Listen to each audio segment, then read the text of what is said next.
Welcome to the Stepmom Side with Alicia Crasco, the podcast for stepmoms ready to create the life they want and one they actually have a say in.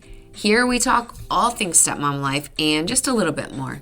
Leave the superficial conversations at the door and get ready for perspective shifts and actionable advice to help you on your way to creating the life you want, one step at a time. Hey there, welcome back to the Stepmom Side podcast. I feel like it's been forever since I've sat down to record. Obviously it hasn't been, but I feel like it has been.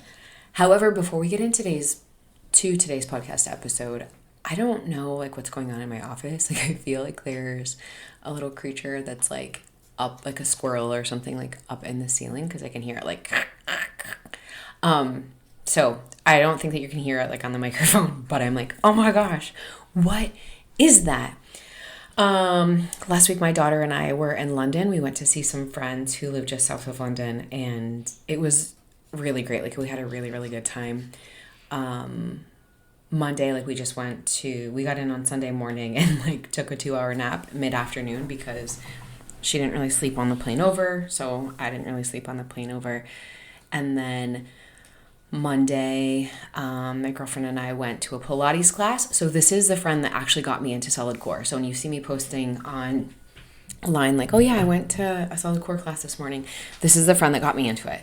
And so we went to a Pilates class, which was great. It's a little different than a solid core class, but it was really, really, really nice. And then after that, I don't even know what we do on Monday. Monday seems like forever ago.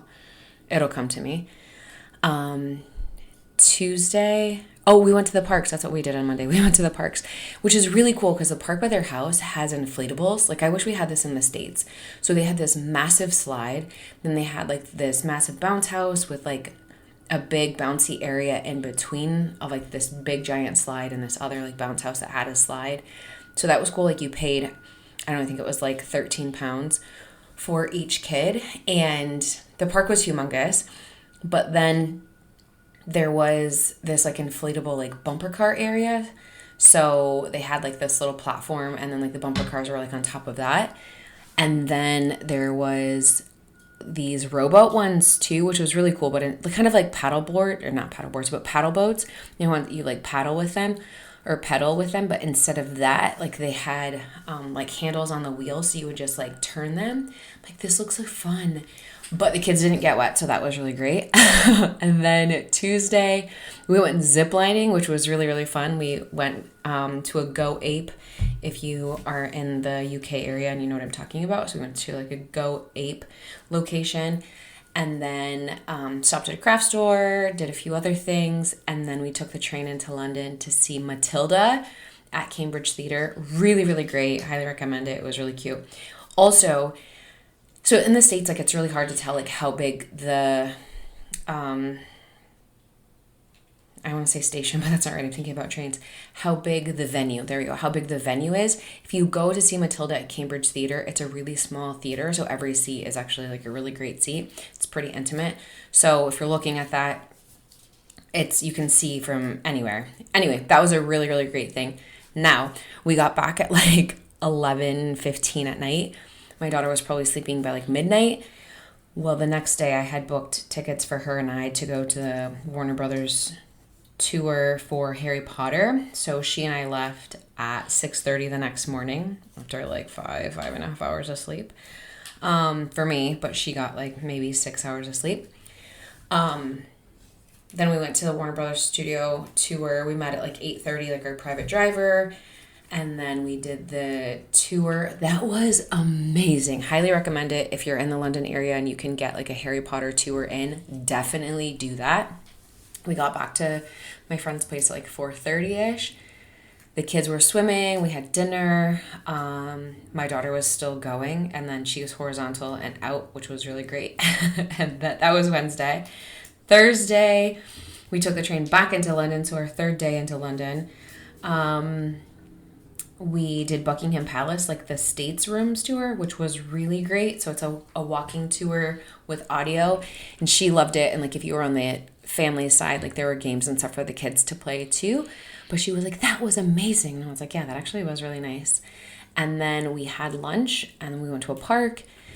lots of parks. Like the parks there are so great. It's really kid friendly.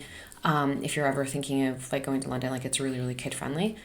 And then we did the Paddington Bear experience, and the kids were a bit old for it, but still enjoyed it. And then we were going to go back to my friend's house, and my daughter was like, I thought we were going to get souvenirs. So we split up. They went back to her place. They got on the train to head down to their place. And then she and I got dinner and just went souvenir shopping, which was really fun. It's just nice to like hang out with her. I love to travel with my daughter. Like she's fun. Like I'm obsessed. Like if could just like squeeze her. Anyway, then we came back on Friday, and it's been busy since then. Saturday we had a birthday party to go to. Sunday today, like I hosted a PTO meeting. So everyone came to my like a planning meeting, and everyone came over, and I'm like, oh my gosh, yikes, maybe I shouldn't have planned so many things like right after we got back from London. But here we are, which leads into this like back to school planning, especially in a blended family. Like who's responsible for what? Like how are we doing all of these things? What's happening? So if you are thinking, Alicia, it's school supplies, how complicated could it possibly be? Welcome, you must be new here, because back to school planning is really just about buying pencils, finding shoes that fit, and trying to remember whether your child or stepchild needs the 24 count or maybe it's the 48 count box of crayons. No, in a blended family, back to school planning can bring up questions like, who's buying the school supplies? Who is paying for the clothes? Who completes registration? Who receives the school emails? That's my favorite question, right? Who handles transportation? Who signs the forms? Were the forms actually signed? Where are the forms? Who schedules appointments? Who is allowed to make decisions? Who registered this child for an activity without discussing it with anyone else? And why is the stepmom somehow expected to know that Thursday is pajama day when nobody added her to the school email list? That last one is hypothetical, except it probably isn't, right? You already know. Like you guys are the last people to find out what's going on with your stepkids' life, like your house probably. Anyway, back to school season exposes really unclear roles very, very quickly. And if you have been around and you've done this for a few years, you know exactly what I'm talking about.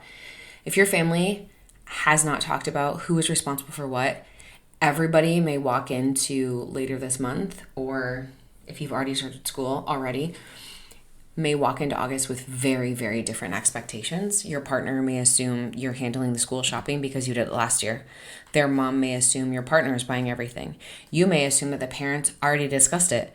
The child may arrive with half a list, 3 hoodies, no gym shoes, and an extracurricular schedule that you are seeing for the very first time. Yay, that sounds fun. But then suddenly, everyone is frustrated, and it's like, of course they are. Because if you came to a couple weeks ago on the 25th, I spoke at a parenting conference, and I was talking about a map and how everyone has different maps, and then they're all frustrated that you end up at different locations, like in a blended family. It's the same thing here. Like everyone's frustrated because no one's actually communicating and like dotting all the I's and crossing all the T's. So this episode is not about telling you that every family should divide these responsibilities in the exact same way. I don't believe that there is one arrangement that works for every blended family. And I will just tell you right now from the get-go, what works or has worked for my family might not work for yours. Or what worked or has worked for your family might not work for mine or the next person, right? So there's a lot of caveats in this episode, just so you know, so you're not like, oh, she expects me to do things like her family did. No. Let me just stop you right now. Because some stepmoms want to be deeply involved. They enjoy shopping with their stepchildren. They enjoy communicating with the teachers, attending conferences, and helping with school activities. Other stepmoms do not want those responsibilities. They're like, I did not want to have kids. I don't want to be involved in any of these things. Ma'am, I see you. I get it. They may care for their stepchildren and still believe school administration should remain primarily, administration should remain primarily with the parents. Totally get that. Both of those perspectives are completely valid. Again, what works for you might not work for the next person and vice versa, right? So the goal here is not to force every stepmom into the same role because it's definitely nuanced. The goal here is to make sure that the role you have is discussed, chosen, and supported, okay? The goal here is to be having your role discussed, chosen, and supported. So let's get to it. Today, we're going to walk through the major parts of back to school planning.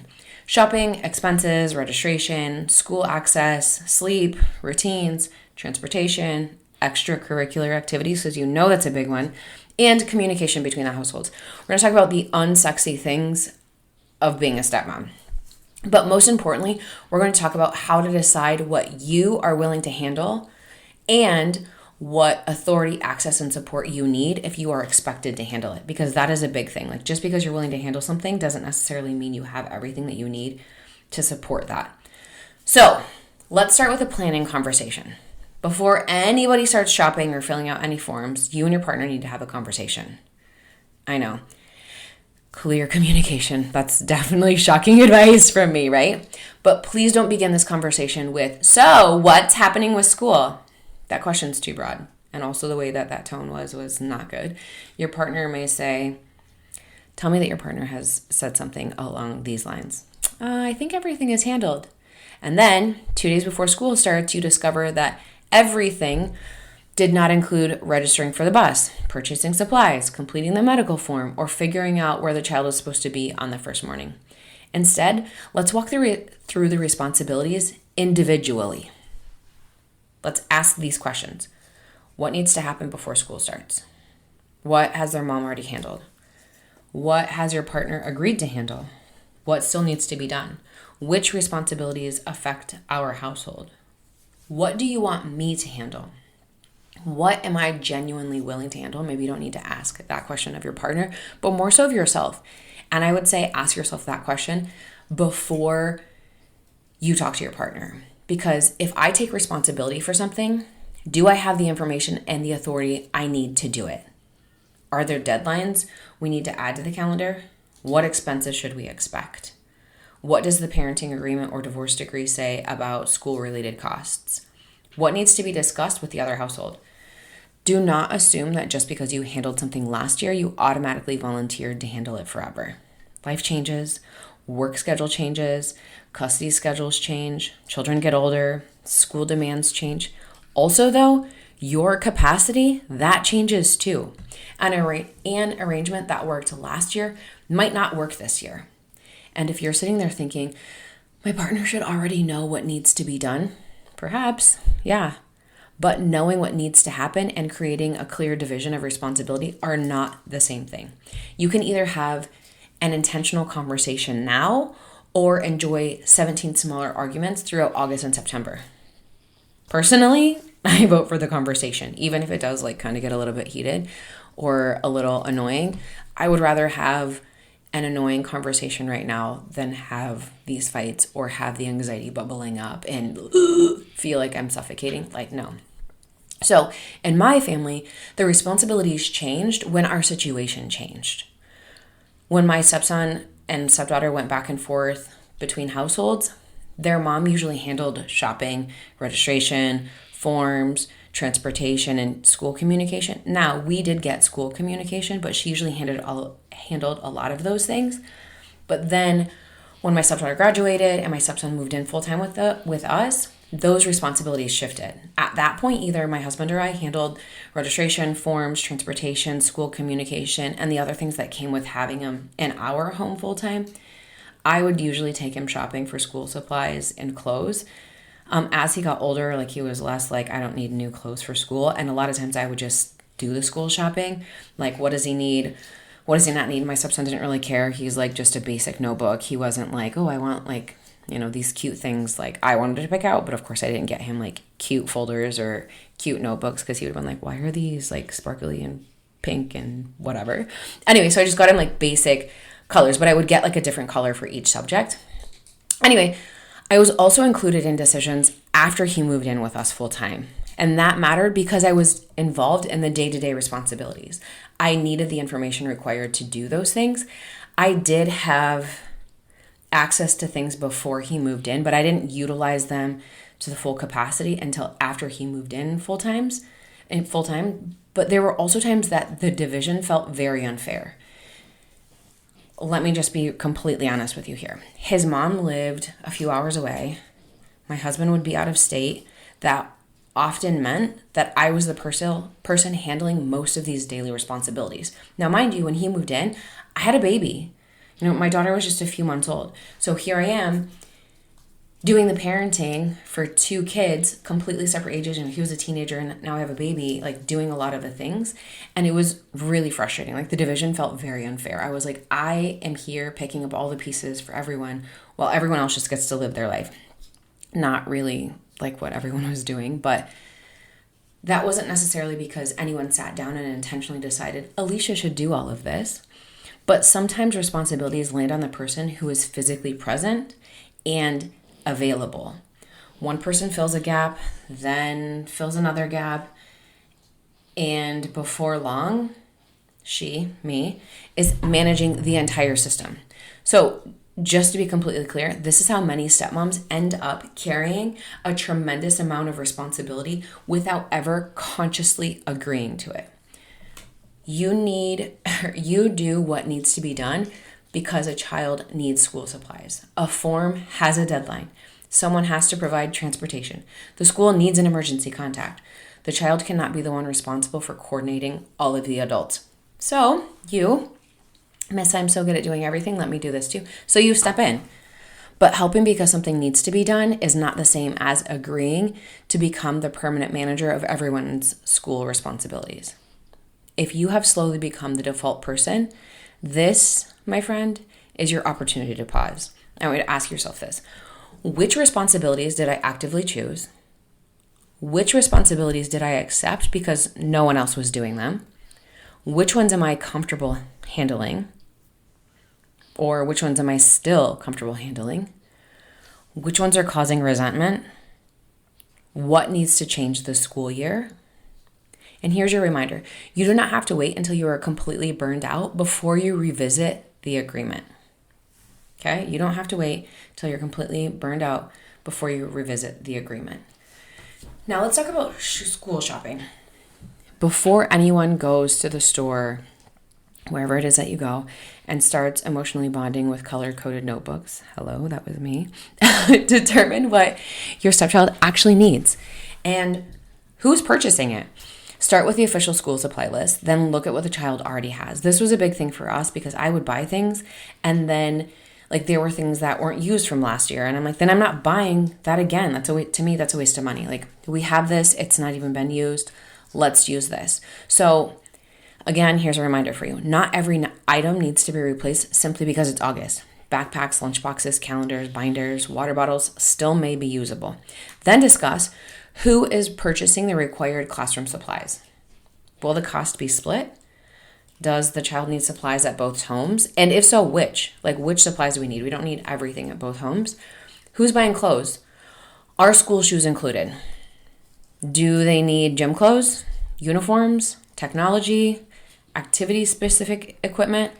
Is one household purchasing everything and then requesting reimbursement? Does the parenting agreement address these expenses? And if so, that's amazing and that's wonderful and that's really freaking helpful. Because if you share costs, determine what counts as a necessary school expense. One house may consider new shoes absolutely necessary. The other house may believe that man, my words are hard today. Another house may believe the child already has acceptable shoes. One person may purchase basic supplies. Another may buy upgraded versions, extra clothing, a more expensive backpack, name brand clothes, and enough pens to stock a small office, and then expect half of the entire total. This is why details matter. If expenses are reimbursable under the divorce decree or parenting agreement, look at the actual language. What percentage is each parent responsible for? Which items qualify?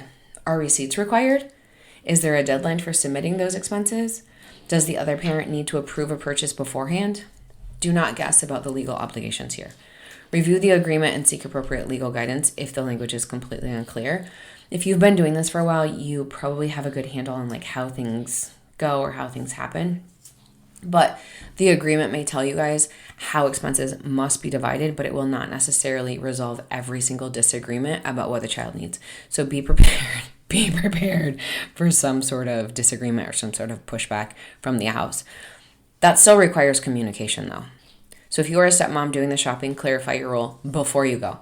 Are you choosing and purchasing everything? Are you using shared money? Are you expected to stay within a budget? Is your partner communicating with the kids' mom about reimbursement, or are you somehow being pulled into that conversation too? Let me just tell you this. You should not have to shop, pay, save every receipt, calculate percentages, man, my words are not happening today. Request reimbursement, follow up, and absorb everyone's frustration unless you have explicitly agreed to take on that entire process. Also, please avoid using the child as a messenger. Do not send the child to the other home with, tell your mom she owes us half. That places the child in the middle of an adult responsibility. We don't do that here. The adults could communicate directly through whatever method works best for you and your family, whether it's text, email, a co-parenting app, a carrier pigeon, if that somehow is the least dramatic option, or an owl, since my daughter and I just went to the Harry Potter thing. Maybe you need to get like a little Hedwig yourself. In many families, though, one household will end up doing more of the back-to-school work. Equal is not always realistic, okay? Your stepchild may spend more time in one home. One parent may live closer to the school. One adult may have a more flexible schedule. A parent may live too far away to handle daily transportation or attend every single school activity. That does not automatically make the arrangement unfair. The real questions are, was the arrangement discussed? Does everyone understand it? Does the person carrying the workload have enough support? Does he or she have access and authority required to complete the tasks? You see, this is like a common question here. Does he or she feel like they have a choice? Is their time being treated as valuable? If you are carrying most of the workload and resentment is starting to build, please talk to your partner. And do not limit the conversation to, I need more help. What does that even mean? It means something completely different to everyone, right? So name the responsibilities. Say, I'm currently handling school shopping, transportation, forms, emails, appointments, and activity registration. I am no longer comfortable being responsible for all of these. Can we please decide what you can take back and what I'm willing to continue handling? Or I'm willing to handle morning transportation, but I do not want to manage school forms and extracurricular scheduling. Or if I'm expected to manage school communication, I need access to the portal and relevant emails. Or, I'm going to give you lots of options here. I can help when you ask, but I do not want to be the default person responsible for remembering every deadline. Your partner cannot respond to a workload that has never been made visible. They don't see it. They don't understand it. They can't do it. This does not mean the burden is on you to politely explain your way out of an unreasonable situation. Your partner also needs to prioritize and recognize what you are carrying. And a lot of times, like, where stepmoms are like, well, duh, it's their kid. Yeah. And a lot of times we as stepmoms are like, we're so good at this, like, let me just do it. Right, until we're burnt out. But naming the specific tasks gives you both something to concentrate on and gives you something concrete to change. You may also need to stop automatically filling every gap. This is really hard for stepmoms because they're like, I don't want to see anyone fail. I don't want to see anyone like fall on their face. Yeah, but if you fill every gap, no one ever understands like what's actually going on.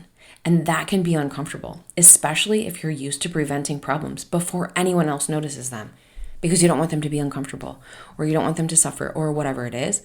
But when you constantly rescue the entire system, other people may never experience the consequences that would prompt them to participate or give them space to step up.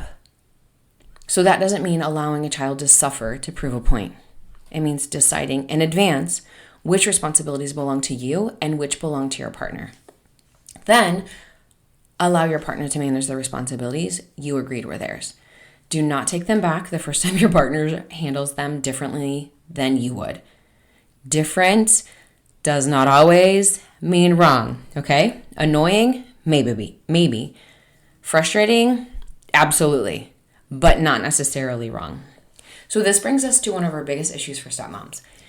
Being given responsibility without access or authority, right? Like that's the hardest part about being a stepmom is you have all of the responsibility of raising these kids, but typically you don't have a lot of the authority, and that can be really freaking hard.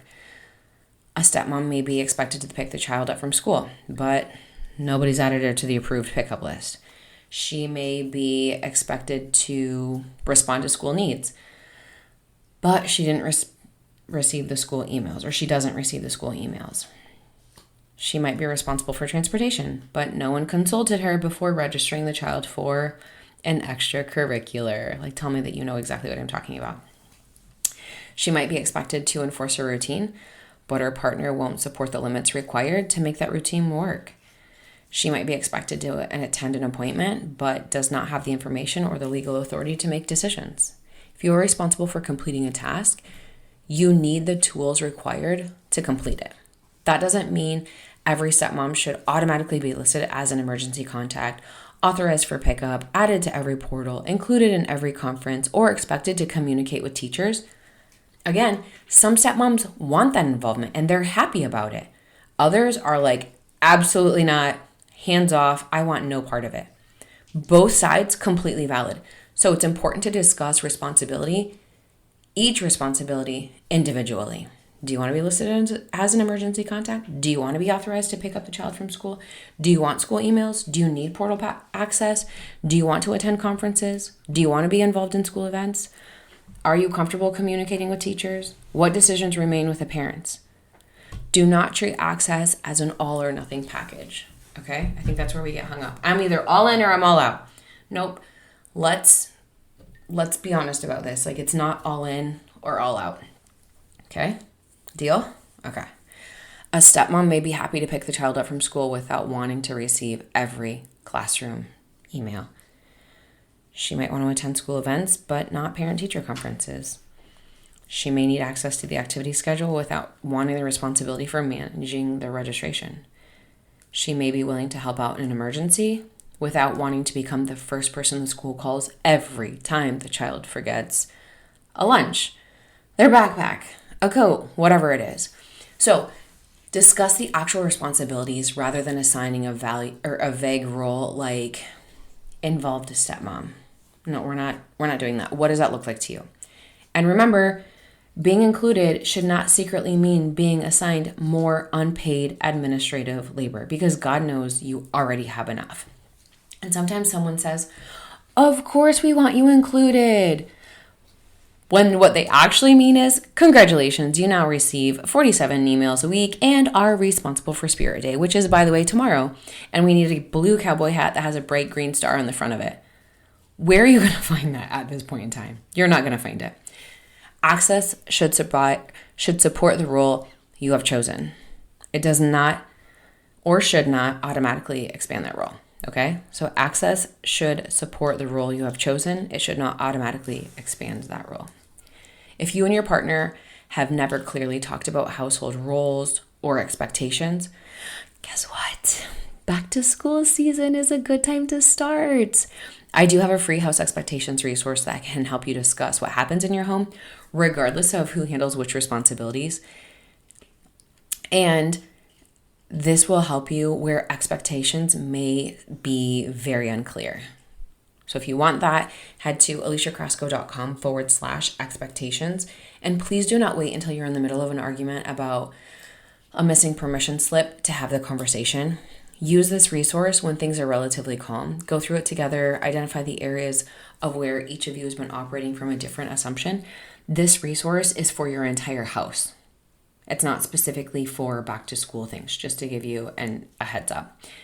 But because blended family conflicts are not caused by one person deliberately doing something wrong, they happen often because everyone is following a different set of unspoken rules.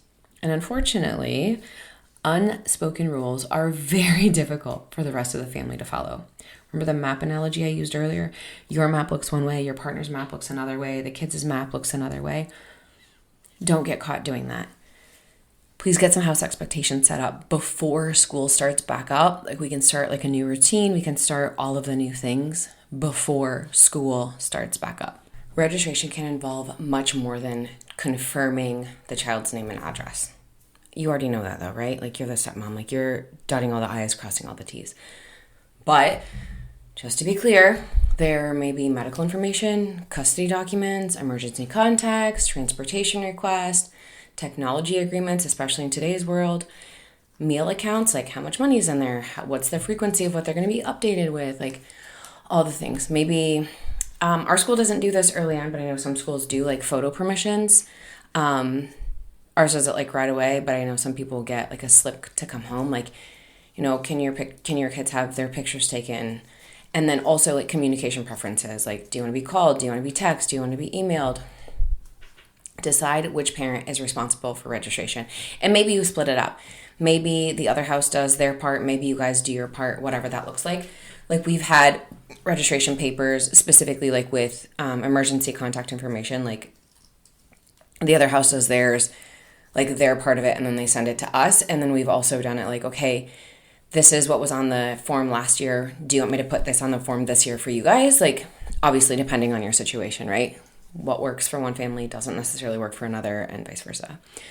If the child moves between households, which obviously they probably do for the most part, unless you're full-time, make sure the school has accurate information about who is authorized to do what, especially in a high conflict situation. If you are helping with the forms, know which information you can provide and which decisions need to be completed by a parent or a legal guardian. Again, this is dependent on like your situation. This is also another area where stepmoms can end up doing the administrative work without having the authority to complete the entire process. You may gather the information, you can schedule the appointments, you can organize the documents, only to discover that a parent needs to be the one to sign or approve something.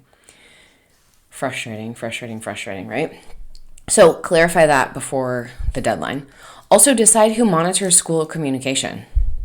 Schools send so much information in today's world, whether it's text or like remind things, like the app like Remind. I don't know if your school communicates that way. Sometimes there are groups that our school communicates that way with. There's text, there's superintendent's newsletters, there's teacher newsletters, there's just the school newsletter. There's PTO stuff, there's a bunch of stuff, right? So schools send a lot of information and it may come through several places. Like I said, email, an online portal, an app, maybe it's social media, maybe it's a paper stuffed into the bottom of a backpack that you're like, it's December. We were supposed to see this in August, right? And possibly it's a group message created by someone who believes every thought requires a notification. Oh my gosh, that's so exhausting, right? I will say this, during the school year, I have a couple different moms that like I check in with, or like, hey guys, don't forget, specifically like for themed weeks, like tomorrow is insert whatever day, just so everyone's like on the same page, because life happens. Anyway, who is responsible for checking those sources? How will important information get shared between households? Which information do you as the stepmom need? What information do you want? Do both households have access to the academic calendar? This in my school district is relatively easy. You can just go onto the school district website and see the calendar. You can also subscribe to it where it just adds it on to like your Apple or Google calendar. So if the other household's not sharing that with you, should be relatively easy to like get. Does everyone know about early release days? This is where communication is important. Teacher work days, conferences, picture day, field trips, special events. A shared calendar here can help if that's the caveat, the big thing, if the adults are willing to use it.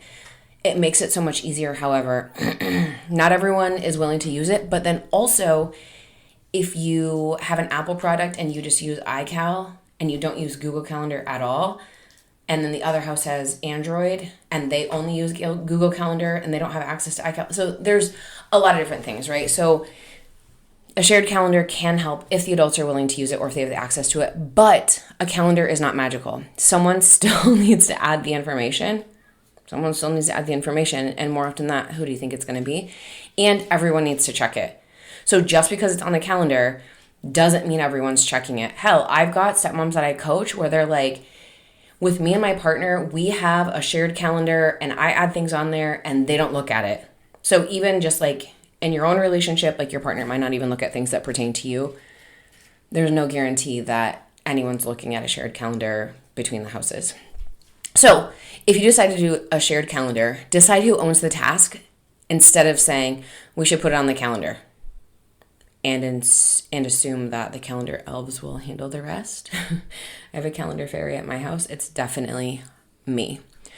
So let's move into sleep because nothing says welcome back to school like trying to wake up a child whose summer bedtime has quietly become midnight. So don't wait until the night before school starts to announce a dramatically earlier bedtime. I don't do that. I would hate that. So I try to be like, okay, how would I feel about that? How would that go over for me? I wouldn't like it. Okay, so I'm not going to do that. So here's what we do. We gradually move bedtime and wake up time earlier in the days or weeks leading up to school, depending on the age of the kid. If they're younger, like when my stepkids were younger, we did it like weeks out. If they were older, we did it just a few days out. They can adapt to change a little bit better. Teenagers, good luck with that.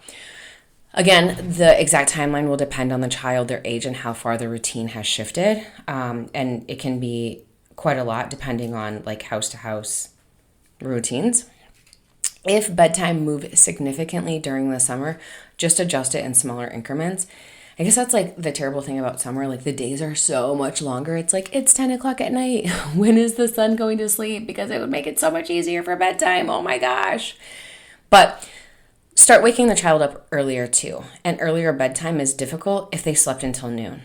I know that this should be common sense, but sometimes it's hard to remember that. Not necessarily for you, but sometimes for your partner. Like, oh, they're tired. Like, let's let them sleep. Okay, well, if we're trying to get them on the schedule, like, let's not let them sleep until noon. This may also be the time to reintroduce limits around screens and devices. I know also not a really fun conversation to have, but like something that's really important, because if your stepchild's been using a phone, a tablet, been watching TV, or being on a gaming system late into the evening, talk about what will change during the school year. A big one, like for our house, we did this over the summer too with my stepkids. My daughter doesn't have a phone yet, but where will devices be kept overnight? For us in our house, phones go on the kitchen counter at the end of the day. We did do this over the summer sometimes too, just because they're not sleeping if they're in their rooms. That is a hill that I will die on. Like, kids do not need to have their phones in their rooms every single night. And before you're like, well, what about you? Listen, my phone, I don't sleep with it in my room either. So don't come at me about that. My phone is also on the kitchen counter. That's where our charging station is. That's where my phone sleeps. Because guess what? Guess who also needs their sleep? Me. Because I know as an adult, if I have my phone in my room, guess what I'm Googling at in the middle of the night? Oh yeah, my daughter asked me, do ghosts have shadows? Like, let's Google that. What are we doing? No, it's 2:00 in the morning, Alicia, go to bed. So if as an adult I can't do that, how can I expect kids to be able to sleep in the middle of the night, especially with that's the way that they communicate all hours of the night on insert whatever app and their phone's like bzz, bzz, bzz. And I've talked to my stepkids about this too, and my stepson is like, I actually sleep here. I'm not like waking up to a vibration or, stupid messages about insert whatever. And I'm like, I know, yeah. Another question. What time do screens turn off? Again, kid dependent. When my stepkids were old enough and had their own phones, their phones need to be turned in by 9 p.m. every night. And I don't even remember, I think it was 9 p.m., but after that, there wasn't any TV. They needed to be working on homework. It had to be homework. They couldn't just be texting their friends after that time. It's just, let's start to shut our bodies down. And then do the same rules apply on the weekends? For us, they didn't. They got to use their phones later on the weekends, but still, when it was time to turn them in, they went on the kitchen counter, even on the weekends. Do I sound like a crazy person? Do you do this too? Send me a message on Instagram. I'm just at Alicia Cresco. Let me know. Do you have your stepkids turn the phones in on the weekend? And I'll just tell you this for what it's worth. You may absolutely have different rules than the other house. We did. You may absolutely have different rules than the other house. So what happens if the child refuses? Then what? Well, the other house, I get to do this. At your house, I have to do this. These are stupid rules, blah, blah, blah. This is where that house expectations thing I was talking about comes into play. You can utilize that for technology expectations. So we still do, like, we haven't implemented the technology expectations with my daughter yet because she doesn't have a phone, but we have house expectations, and then we had technology expectations for my stepkids as well. And in the house expectations thing, like, you have a family meeting, you ask everyone for input. You also ask them for input on consequences. And so what happens if the child refuses? Well, we asked them what the consequences should be, and here's what they said the consequences should be. Newsflash, they probably think the consequences should be more strict, more, what is the word I'm looking for?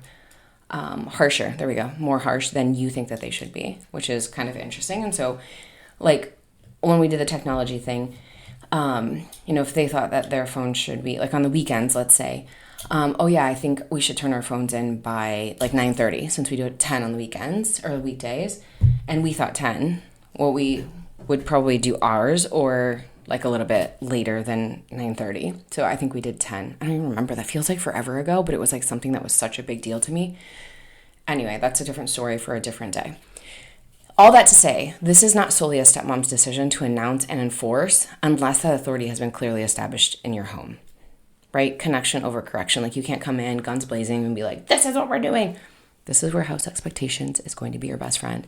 Head to aliciacrossco.com/expectations and you can get that there. Because you and your partner need to agree on the expectations, and your partner needs to support them. If you guys set up house expectations and your partner doesn't support them, girlfriend, good luck. Let me tell you what a dumpster fire that is. I will help you. And also, do not volunteer to become the device police while your partner gets to be the fun parent who overturns the rule the moment the child complains. That arrangement will create resentment very, very quickly.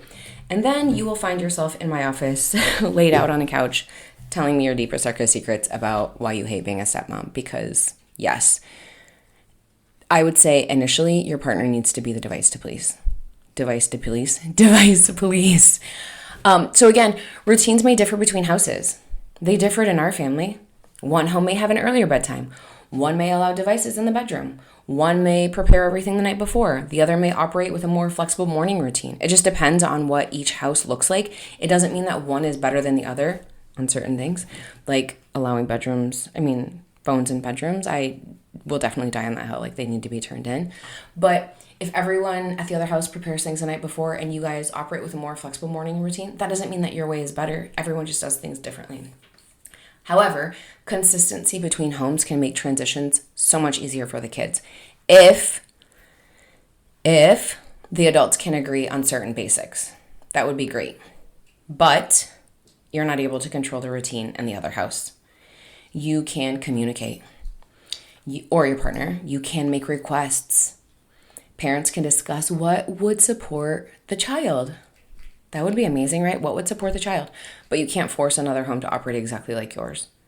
Because think of it the other way. Like, what if the other house was like, hey, Sarah, guess what?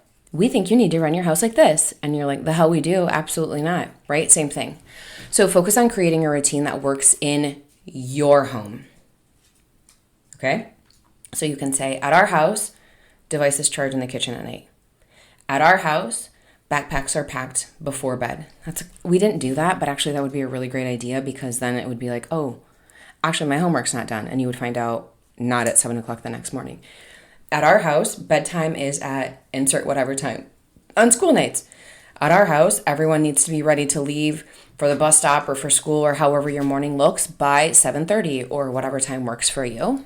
Just so there's clear expectation, so no one's shocked, like, oh, I didn't know we were leaving right now. Yeah, you did.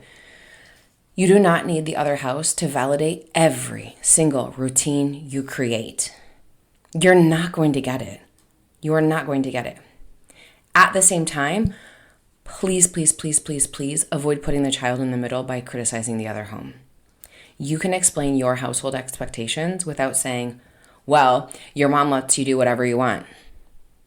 Different, like I've already said, different doesn't automatically mean bad. The question is whether the routine in your home supports sleep, school attendance, preparation, and the child's well-being. Okay, that's what we're focused on. Your home, your routine, your thing. We're not going to bash the other house. And will they let you do that because they don't care about your... No, we're not doing that. All right? All that to say, before school starts, maybe we practice the routine. This may feel unnecessary for older children, so please skip this if you have older children, but it can still reveal problems before the first morning. What time does everyone need to wake up? How long does a child actually take to get ready? My daughter loves to snuggle in the morning. She wants me to come up, snuggle her, be funny with her, be cute to her. So I have to plan that time or add that time in because I do not like to wake her up and be like, hurry up, let's go. I don't like that. It doesn't make me feel good. I don't like it. It makes me feel like a terrible mom. Our morning starts off really shitty and then I hate it. And I'm already frustrated before the day has even started. So I build in time to go upstairs and wake her up, snuggle. Maybe we have Dusty and she loves to have Dusty come and wake up with her too. And I'm like, oh my God, just wake up. What are we doing? But take into account, how long does it take for the child to actually get ready? And if you know that it takes them longer, let's build in that time rather than coming unglued. That's what I would like to do sometimes, but I don't because I don't like the morning starting off like that. Because then it transpires for my day, and I know that it transpires for the kids' day too. Who uses the bathroom first? If you've only got one bathroom or if you've got multiple kids and they're sharing two bathrooms, who uses the bathroom first? Who prepares breakfast? Something that really works for us is if we meal plan breakfast. I will sit down with my daughter, okay, what are we having for breakfast on these days? So then that morning, it's not okay, what do you want? I don't know. And you're what about this? No. What about this? No. What about, no. Actually, yeah, I do want the first thing. And you're are you kidding me? So breakfast, what does that look like? And you can have it on a dry erase board. You can have little pieces of paper. It could be just something as simple as a sticky note and you rearrange them in the order of Monday through Friday. It makes it so much easier. Let's take as many decisions out of the morning as possible. If you send your kids with lunch, is lunch packed in the morning or the night before? This is kind of a funny story, but not really, not to gross you out. But one of my daughter's friends' mom and I were talking, and we were talking about a camp, and she was when you send her with a lunch, do you pack it the night before or the morning of? And I said, I do the morning of. She's what do you normally take? Or what do you normally send her? So I'm listing all these things, and I was sometimes she just wants a sandwich. And so I definitely don't pack that the night before because then the bread gets all soggy and gross. And she was oh my gosh, that's what I was thinking too. I usually do lunch the night before, but I'm always ew, isn't the sandwich gross? Yes. And I don't like soggy sandwiches, so I always, if I'm sending her with a sandwich that day, I always do it the day of. A little side tangent there. So where will backpacks, shoes, coats, and school devices go? Backpacks hopefully are packed the night before in the school device. If you've got a Chromebook, that's what our district uses. My daughter doesn't have one yet, but my stepkids did. Already in the backpack. Charger is already in there too. Coats, shoes, backpacks in the mudroom. What time do we need to leave? And if you've got younger kids, if you've been around for a while, you've seen on in the kitchen, when I'm doing stories or sometimes I've had reels there, if I'm sitting at our kitchen table, there's been a sticky note that says time to go with an arrow, and I move it on the clock. So that way my daughter she can tell time now on an analog clock, but before she couldn't. So she could just see when the minute hand was getting closer to the time to go and could see it. So same thing, you could do, it sounds so simple and so ridiculous, but it helps them visualize okay, when are we leaving? How much time do we have? They have no concept of time. So where are these things going to be? What time do you need to leave? If you and your partner home, who's driving? Which one of you are driving? What happens on transition days? That adds in a whole nother thing. We had a basket that went back and forth. Is the basket packed? Is it ready? Is it not? What's not in here? What do I need to find? What do we need to have in there before we set it out for the other house to come and pick up? Okay? Another question. Does your stepchild arrive at your home the night before school or on the school morning? Or do they come after school? Our belongings traveling between houses. I said, we have a basket, and whoever I want to say whoever was picking up, like picked up the basket, or whoever's house they went, but that wasn't always the case. But like, how do the belongings get from house to house? Are they taking them to school? I'm always like, if you cannot do that, like, let's not do that. Does the child need duplicate supplies? We talked about this earlier, but do you need things at your house that maybe the other house has to make sure that they can do art projects, or a printer to like print papers, or whatever it is? What supplies do you need to have at your house to make sure that your stepchild is set up for success? And a practice morning can show you that the child needs more time, that the bus stop is further away than you expected, or your beautifully planned schedule leaves exactly 13 seconds for someone to find a missing shoe. Prepare, please, please, please, please prepare as much as possible the night before. If you can choose clothes, choose clothes. If you can pack lunches, pack lunches. Fill water bottles if that works for your family. I do this and it is amazing because I'm not like running around. A lot of times I will fill my daughter's water bottle and just put it in her backpack the night before, so it's already there. She's had camps over the summer, and anything I can do to prep the night before, we prep the night before. She is currently 7, and anything that she needs to have in her backpack, ma'am, we need to have this in your backpack. I don't need it. You need it. Anything that I can offload to her within reason, I can offload to her. You know that this camp, you need a bathing suit. You need a towel. You need your wet bag to put your wet bathing suit in. You need snacks. What can we set up the night before? Like, let's set both of us up for success. So if you can fill your water bottles the night before, you can get your backpacks, please do that.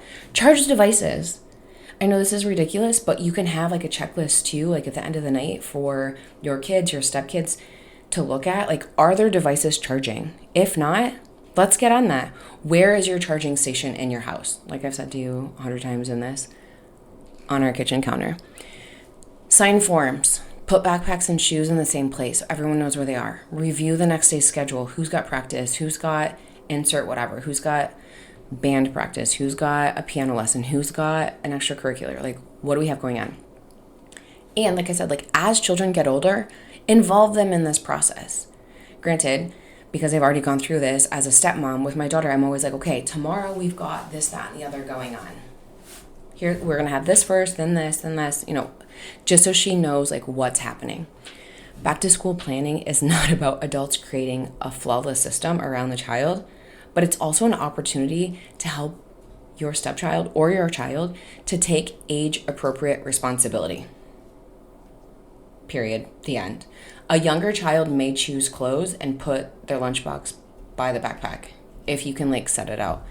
An older child might pack their bag, monitor assignment deadlines, prepare lunch, set an alarm, or check the activity schedule. Do not, hear me on this, do not do everything for a child who's capable of participating simply because doing it yourself is faster. Yes, it is definitely faster today.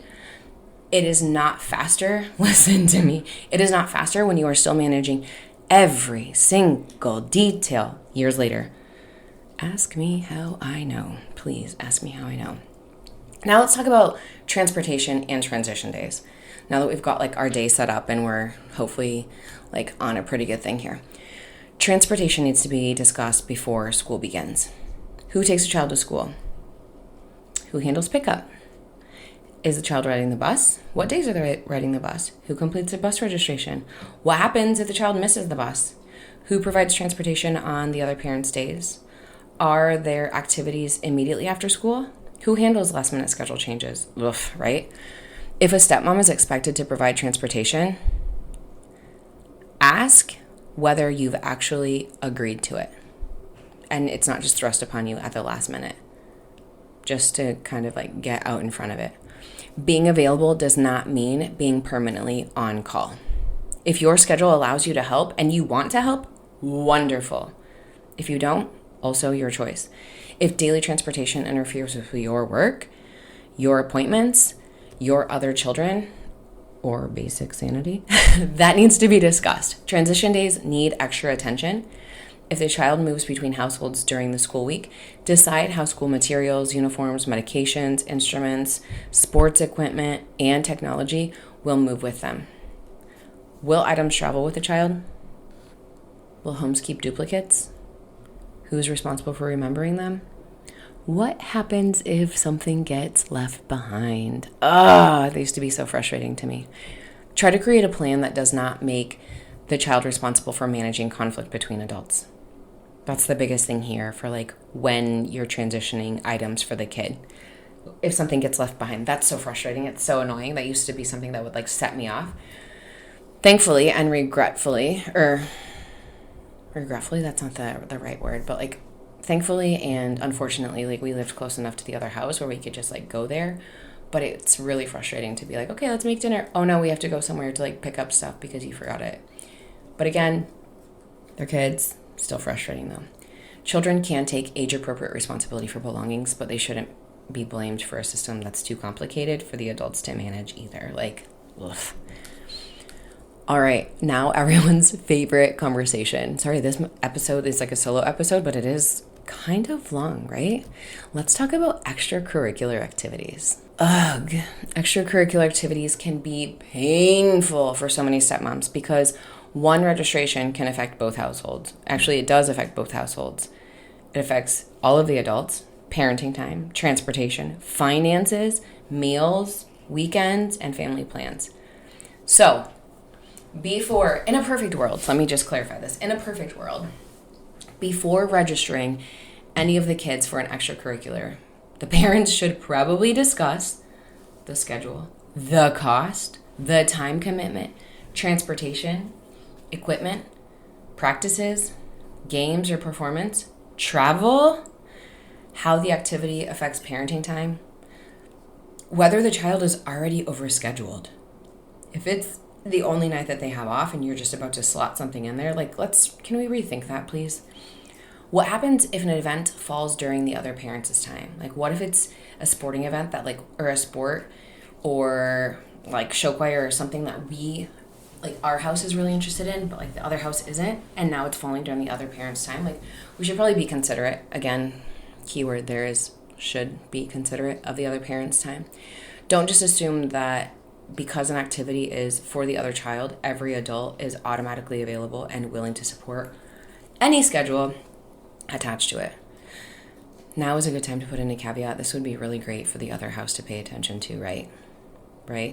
You know what I'm talking about? I hear this so often from stepmoms. Like, the other house just signed them up for X, Y, and Z and like never asked us like what we thought.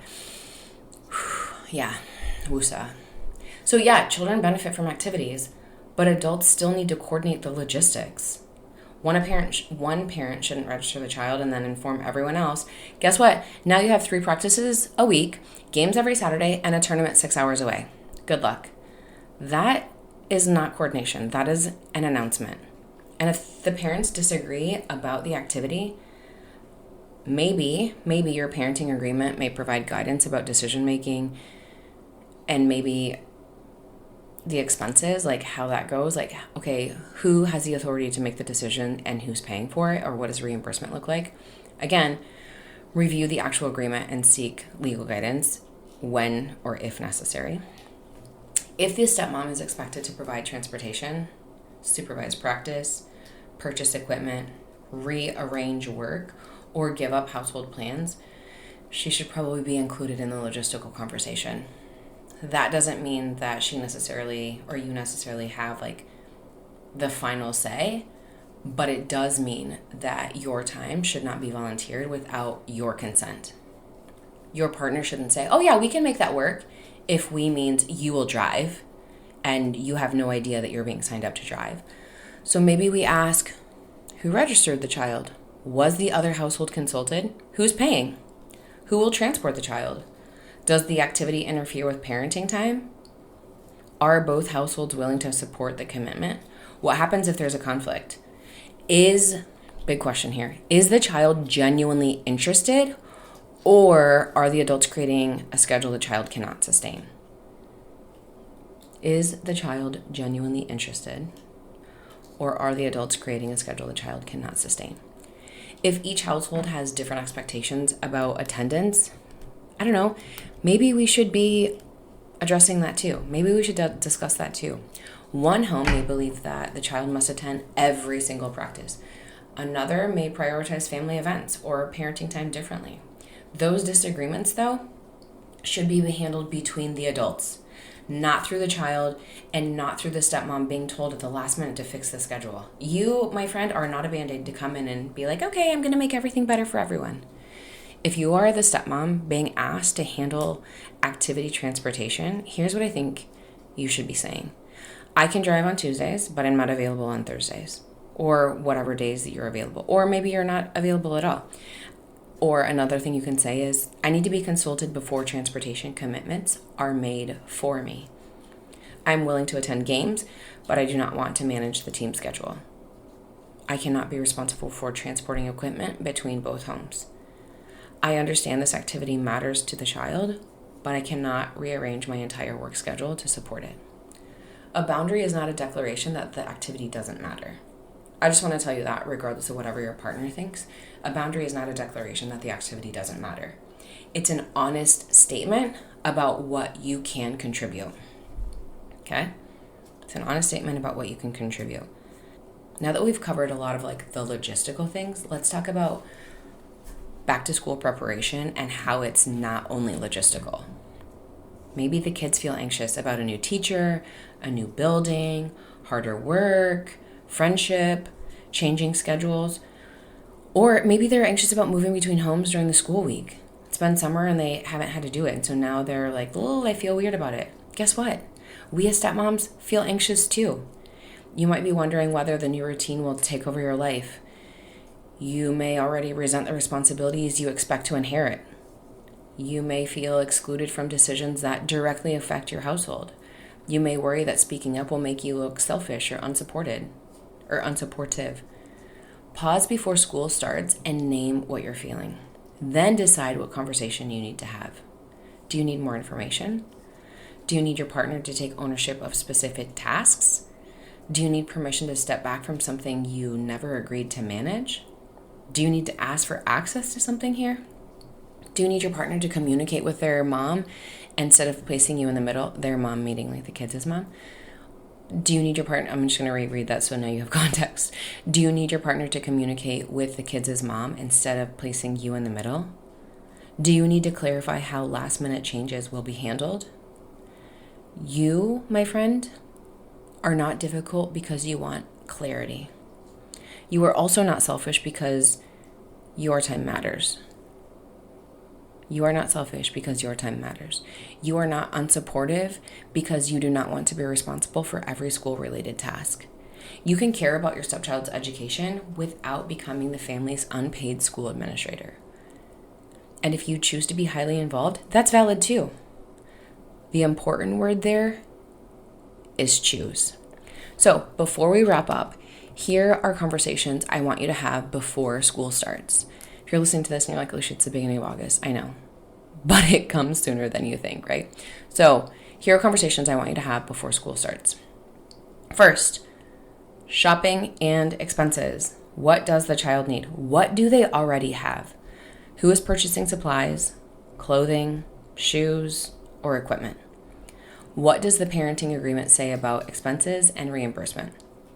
Second, registration and communication. Who completes registration and forms? Who receives school emails? Who checks the portal? Which adults need access to the schedule?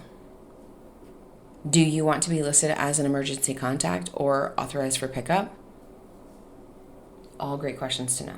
Third, routines. Oh my gosh, routines. What is the school night bedtime? When do devices turn off? What needs to happen the night before? What responsibilities can the child handle? What routine will you follow in your home when the other household does things differently? Honestly, this is more of like, let me save my sanity. What routine are you going to follow in your home? It doesn't matter what the other house is going to do, because guess what? They're going to do things differently anyway. It doesn't matter if you agree on the exact same set of expectations. They're still going to do things differently. There's still going to be caveats. Ask me how I know. Fourth, transportation. Who handles drop-off?